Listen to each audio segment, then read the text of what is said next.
You're overthinking. I am overthinking.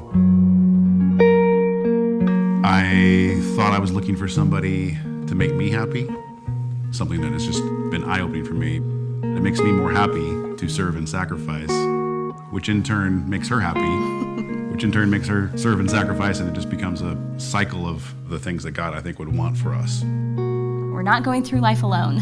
We're in this together. That picture of being on the same team has been so helpful. In the heat of the moment, I want to lash out in anger and frustration, and it's creating new habits. Coaching helps in that it gives us an actual plan. Step back and remember that if our feelings are hurt, it's usually on accident. Usually they're good-natured people.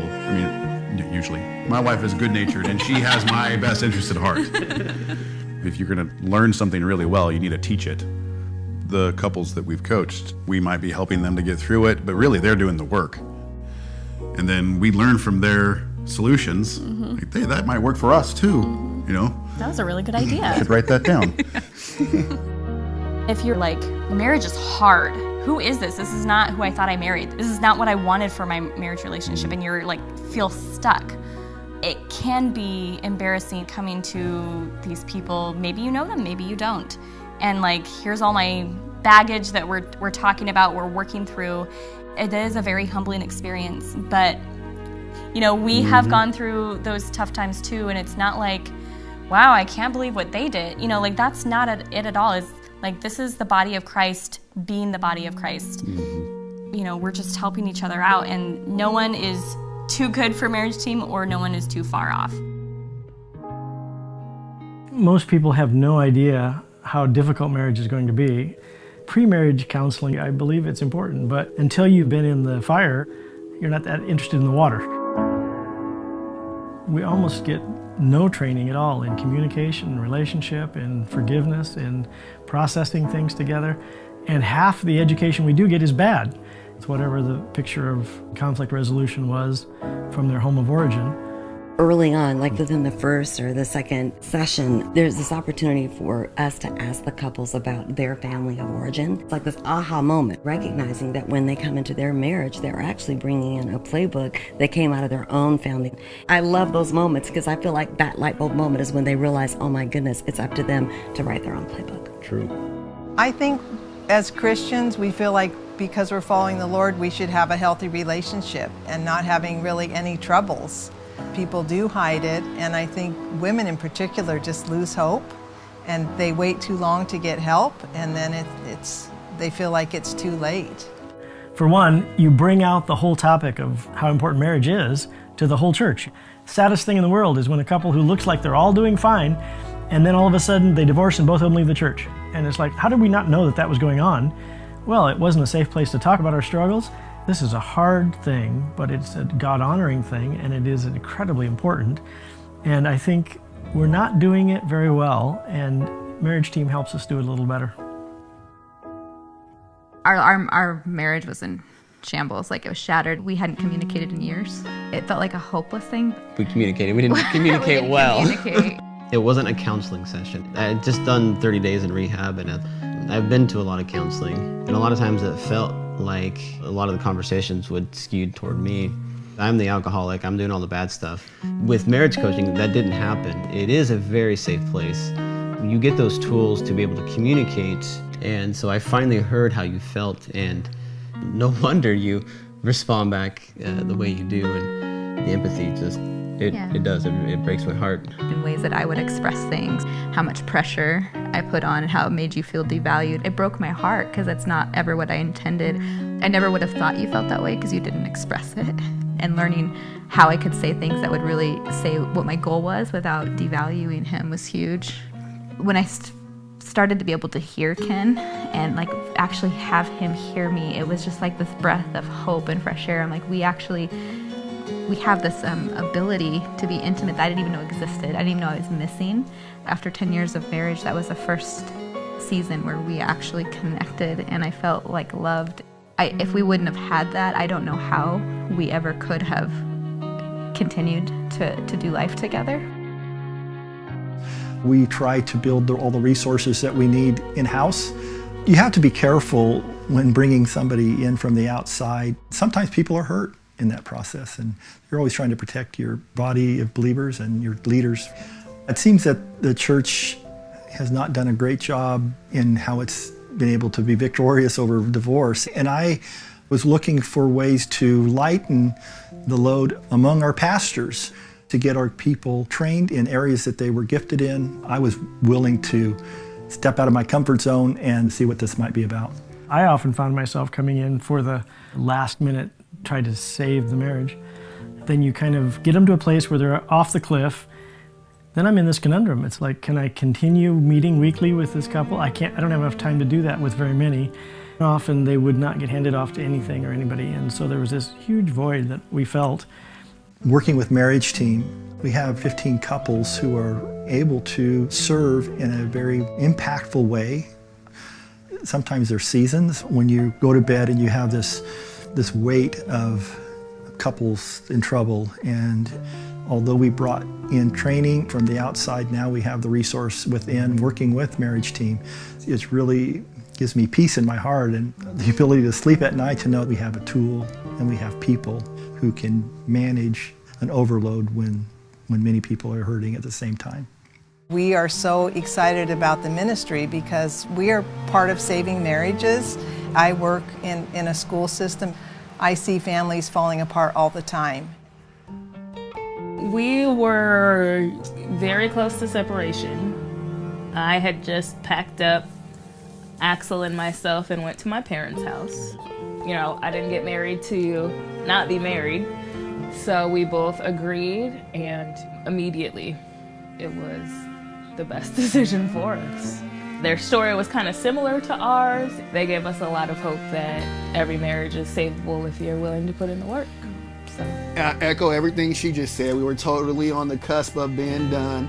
I was skeptical. I think it's partly the way God designed men to be able to be solutionists and problem solvers and have the answers, and there's something intrusive or violating on my quote-unquote, on our quote-unquote manhood, right? To have an additional party or outside source come in and tell us how to resolve our problems, and like just to be transparent and honest about where we're at. I think that's hard for men to do. I was certainly in a place with my wife during MarriageTeam where I could open up a little bit. With no judgment, that's a big one, right? It was huge. And I was just kind of able to be who I really was and say how I really felt. If it wasn't for MarriageTeam, we wouldn't be in marriage right now, because for sure, it just gave us the tools to come and kind of be empathetic to our partner's perspective. Like, I didn't have that. Let's just be real. Like, I was super about me. I was super self-centered. I was super like my way or the highway. I had been on my own and lived by myself. I would not have been able to make that adjustment and that transition without MarriageTeam coaching. The evaluation of our personalities showed on paper how extremely different we were. We see intimacy differently. We learn more about the forms of intimacy and creating this plan or this play, if you will, on how to make our individual intimacies one intimacy and work for our marriage. This is definitely something from God. This is actually practical tools that we can apply, and it actually works. And I just appreciate the work and the availability to us and the affordability it was for us, because it's priceless. I think the statistic is something like people who were considering divorce and go through MarriageTeam coaching, I think it's something 89%. Like 89% of people then don't want to get divorced. And it's not just that they don't get divorced, they have hope, they have a flourishing relationship. Our church really embraced it, and we had some friends that had gone through the training to be coaches, and they said, Bob and Diane, you have to do this. We immediately, the first night, came home so energized. We felt like we had a good marriage, but like everybody, we had some issues that we couldn't get past. We were on that crazy cycle, just, you know, these things would come up often, and we just did not know how to deal with it. We were stuck. We were not about to figure that out on our own. That was one of those things we had learned. Don't go there because it never ends well. And it helped us do that, so we were sold immediately.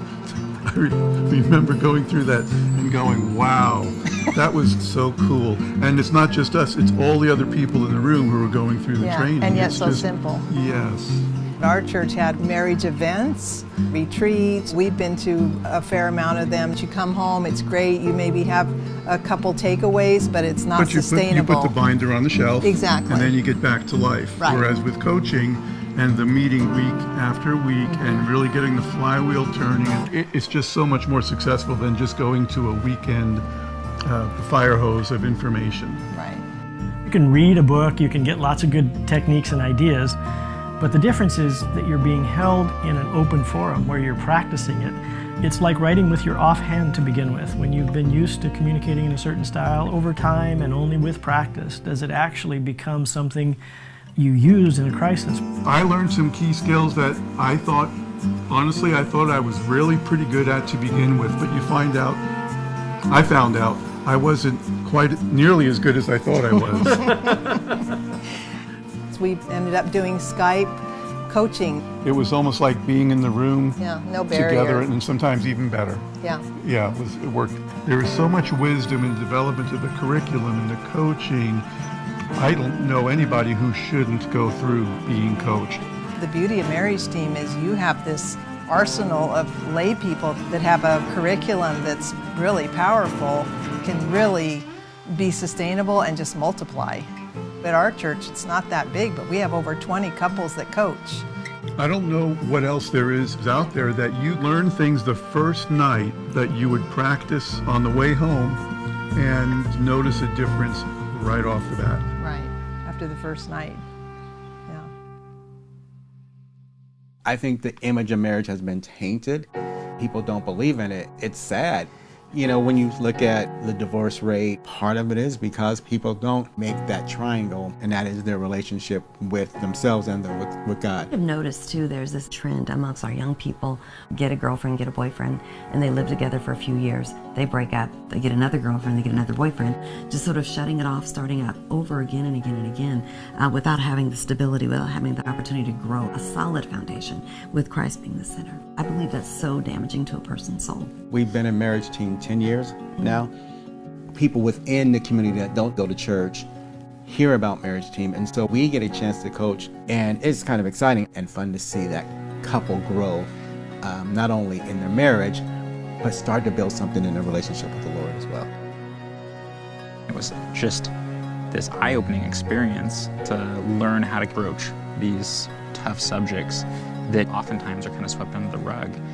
I didn't realize how many expectations I had going into marriage. It came out in there the way I expected our marriage to be. And that communication might not have come out as easily or as quickly without our coaches. I remember one thing in particular was, I need you to roar with me. Like when I get maybe emotional or excited, like I can hit a level like 8, 9 pretty well. And he's a steady 2. I got to a 3 today. You did. So when there's something going on with the kids, I need him to just kind of be on that level with me. So I feel supported so that I'm not in this alone. So our word was roar with me. What that means for me is just to be extra attentive to what is going on. So this is not a good time for me to handle making coffee or something. This is an important time for me to know exactly what is causing this level 8 and what we can do to bring it down. So. Or like he could tell me like, you're roaring right now, like you need to take it down maybe like 2 notches because you're scaring the kids, like, you know. I think that's our cue. Yeah. Oh gosh. Oh no, run! The people we went to are friends. Actually, it was kind of nerve-wracking when we were like, should we go to friends or should we just see a stranger that we're never gonna have to see again? And now here we are 5 years later. It's because we were open and honest and we were more vulnerable. It helped deepen that relationship. We can say anything and there's really no judgment. I know that they love us. It means like you're close to your husband and stuff, but it's just nice to have outside support and outside opinions and outside like resources as far as like if I need something, like they're gonna be right over, you know. I think my life without them would just be so sad or like just so lonely because they're just a part of me now. So was that like a 10 or what was that? That was a good 10. Sorry. I didn't roar with you very much. I know, sorry. right? We were created to live life together. We need to encourage that. And I think that independence, to be alone and to do my own thing, it's a tool of the enemy to always bring someone into separation. And that idea of, I gotta manipulate you in order to get what I want out of you. It's like a business agreement. You are not a business partnership. You are one together. Those tools aren't just for our marriage. I mean, what I've taken away from it, and I know what Ken's taken away, it's been with how we relate with our kids, how we hear them, how we problem solve with them. This is where it's at. Family is where it's at. And this is where Satan is really trying to attack and break things down. We're going to help change the image of marriage. You want to have a good marriage, but why not have a great marriage? Why not completely thrive?